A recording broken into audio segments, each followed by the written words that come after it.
आप तो बोल रहे हैं कि लेकिन अरविंदर सिंह लवली पहले वो व्यक्ति हैं, जब अरविंद केजरीवाल की गिरफ्तारी होती है तो सबसे पहले उनके घर पहुंचने वाले व्यक्ति, सबसे पहले ट्वीट करने वाले व्यक्ति वही दिख रहे थे ना। हमें तो ध्यान है, याद है। दूसरी बात यह कि कन्हैया कुमार को लेकर के जिस तरीके से ये लोग बोल देते हैं टुकड़े टुकड़े गैंग, 10 साल में टुकड़े टुकड़े गैंग के कितने लोगों को आपने पकड़ा भाई? किसी को नहीं पकड़ पाए। ये शर्मिंदगी होनी चाहिए इस सरकार को। बोलने से पहले हम बोल रहे हैं लेकिन कुछ कर ना पाए। बोलने की उसके बाद देखिएगा कन्हैया कुमार कम्युनिस्ट है। अरे कम्युनिस्ट पार्टी ऑफ इंडिया इस देश की पंजीकृत पार्टी है। आजादी से पहले लड़ाई में देश के का इसका योगदान रहा है कम्युनिस्ट पार्टी ऑफ इंडिया का। और communist party of India communist है। अरे कम्युनिस्ट है तो क्या हुआ? कम्युनिस्ट है तो क्या हुआ? कम्युनिस्ट होना गुनाह है क्या? कम्युनिस्ट इस देश में गुनाह हो गया? अरे जो का क्या योगदान है? एक नेता का नाम बता दीजिए लेफ्टिस्ट ने जो योगदान दिया। अरे पढ़ के आइए आप, पढ़ के नाम बताइए, पर बैठ करके नाम बताइए और काम बताइए। कम्युनिस्ट पार्टी का आजादी के इतिहास में जो योगदान है, अरे लाला लाजपत राय ने AITUC का गठन किया। एटक आज भी मजदूर आंदोलन उसी से संचालित होता है। आज भी MN रॉय भूल गए आप? अरविंदो घोष के भाई भूल गए आप? अरे किसका नाम बताऊं? कम्युनिस्ट पार्टी का इतिहास है। आप यहाँ इतिहास पढ़ने बैठे हैं? एक मिनट गांधी, एक मिनट सर, ठीक है सर, प्रेम जी एक मिनट, संजय राणा जी एक मिनट, अमित ठीक है प्रेम जी एक मिनट, संजय राणा जी एक मिनट। सवाल ये है कि क्या पार्टी के अंदर वो लोकतंत्र जिसका बार बार जिक्र किया जाता है, जिसकी बार बार दुहाई दी जाती है, वो बचा या फिर नहीं बचा हुआ है? अमित और बोलना चाहता हूं। बोलिए कंप्लीट कीजिए जल्दी से प्लीज। अरविंदर सिंह लवली के एक विरोधी स्वर से बीजेपी इतनी उम्मीद में आ गई है कि उसको 7 विधान लोकसभा सीट में जीत मिल जाएगी। समझिए कितनी दरिद्रता है पूरी चुनाव के अभियान में कि एक अरविंदर सिंह लवली पर इनका जीत का अभियान टिका हुआ। वो ये कह रहे हैं ना कि पार्टी के अगर दिल्ली के अंदर 7 सीटें हैं और वहां पर कांग्रेस का प्रदेश अध्यक्ष अगर इस्तीफा दे देता है तो आप तो वॉकओवर दे रहे हैं ना। वो तो वॉकओवर दे रहे हैं फिर पूरी कांग्रेस पार्टी के लिए। सवाल ये है, मैं अमित तिवारी जी को लेकर आई। अमित तिवारी जी, अरविंदर कवर मिल गया है बीजेपी को, ये स्थिति बन गई है बीजेपी की अपनी कोई ताकत नहीं। वहां तो पहले ही 7-0 था। अमित जी मजबूती से लड़ रहे हैं, लेकिन इस पूरे त्याग पत्र के 2 महत्वपूर्ण विषय हैं। पहला बिंदु जो मैंने पहले ही कहा कि लोकतंत्र की दुहाई देने वाले उनकी पार्टी में खुद ही लोकतंत्र नहीं बचा। अभी मेरे सहयोगी बोल रहे थे कि इनको बाहर नहीं बोलना चाहिए था लवली साहब को, ये तो अपने संगठन में ही बात करते। मैंने तो पत्र से ही पढ़ा है, पत्र में लिखा है कि जब मैंने बड़े पदाधिकारियों को, राष्ट्रीय पदाधिकारियों को अप्रोच करने का प्रयास किया, मुझे किसी प्रकार का कोई उत्तर नहीं मिला और मुझसे बात नहीं की गई। दूसरा भी ये कह रहे थे CEC का निर्णय होता है, किसी प्रदेश अध्यक्ष का तो कुछ होता ही नहीं है। कभी भी किसी प्रदेश को चलाने के लिए जब प्रदेश अध्यक्ष को जिम्मेदारी दी जाती है तो उसके साथ साथ उसे पावर भी दी जाती है कि वो अपना पक्ष रख सके। क्या ये मानते हैं? यदि ये कहते हैं कि सारा जिम्मेदारी जो है वो CEC की है, तो कल चुनाव हारेंगे तो क्या राहुल गांधी जी और खड़गे जी इसकी जिम्मेदारी लेंगे? तब तो ये प्रदेशों पे डाल देते हैं कि ये प्रदेश हार गया, उस प्रदेश अध्यक्ष से इस्तीफा ले लो। राहुल गांधी और सोनिया गांधी जी से कभी इस्तीफा नहीं लेंगे। तीसरा जो महत्वपूर्ण विषय है कि आज ये जो इंडी गठबंधन बना है, ये जो घमंडिया गठबंधन जो इंडी गठबंधन बना है, ये किसी भी विचारधारा या सोच के आधार पर नहीं बना है। सिर्फ कुछ भ्रष्टाचारी दल इकट्ठे हो गए हैं कि किस प्रकार राजनीतिक लाभ में मिल सके।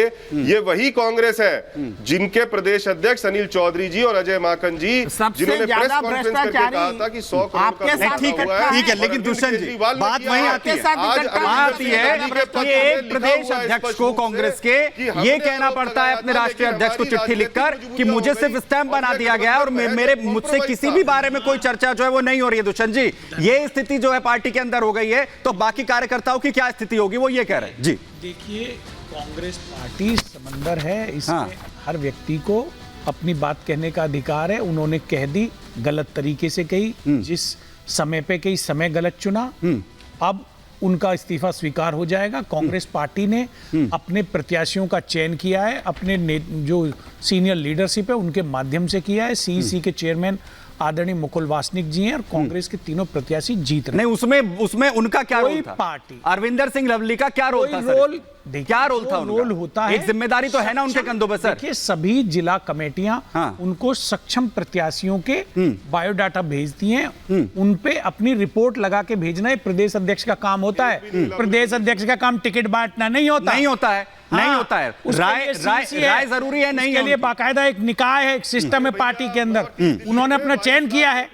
22 लाख में आपको ठीक। एक कार्यकर्ता नहीं ठीक है, मैं अभी वापस आपके पास आ रहा है, हमारे हूँ। पास संजय जी भी हमारे साथ यहाँ पर जुड़ गए, जरा उन्हें भी ले आइए। संजय मिश्रा जी भी हमारे साथ यहाँ पर जुड़ गए, थोड़ी सी देर हो गई संजय मिश्रा जी पहुंचते पहुंचते, और सबसे बड़ी बात मैं आपके साथ यहीं से शुरुआत करूंगा कि वो कह रहे हैं कि जो गठबंधन के उसूल थे, जिसकी सारी बात होती थी, हम कैसे ताक पर रख दें, और वो कह रहे हैं कि उस पार्टी के साथ जाना पड़ रहा है जिनके खिलाफ लगातार चुनाव लड़ते रहे, पिछले 8 सालों से एक बेस बनाते रहे, अब कह रहे हैं कि उस पर लात मार दीजिए।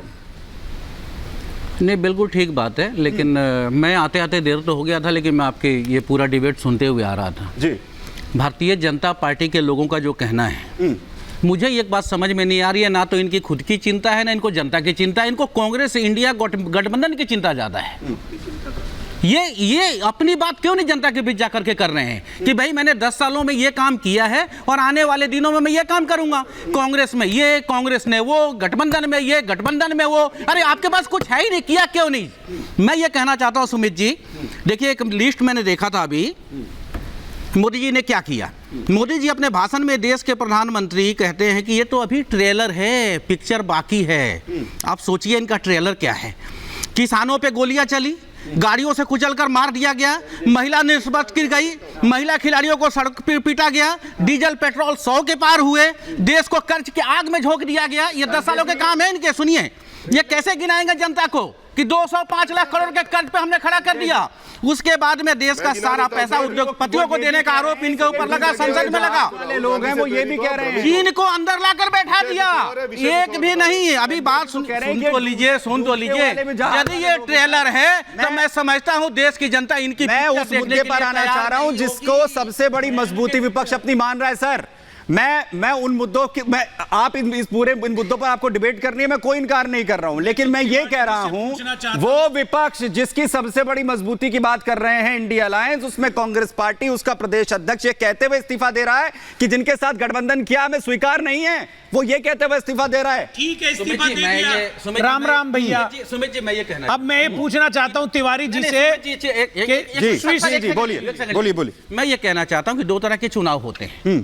चुनाव होता है, पार्टी अपनी अपनी बातें जाकर जनता के बीच रखती है जी, जनता प्रभावित होती है, जिधर प्रभावित होती है, जिसे अच्छा लगता है जाती है। इस बार का चुनाव थोड़ा अलग है। ये चुनाव क्या है, यदि हम बहुत पीछे जाकर के देखें तो ये चुनाव जनता वर्सेस नरेंद्र मोदी हो गया है। क्योंकि नरेंद्र मोदी खुद कहते हैं कि नरेंद्र मोदी को वोट दो, मोदी की सरकार भाजपा भी खा गए। अगर ये चुनाव संजय मिश्रा, सुमित सोनी जरा ऐड कीजिए इसमें, अगर ये चुनाव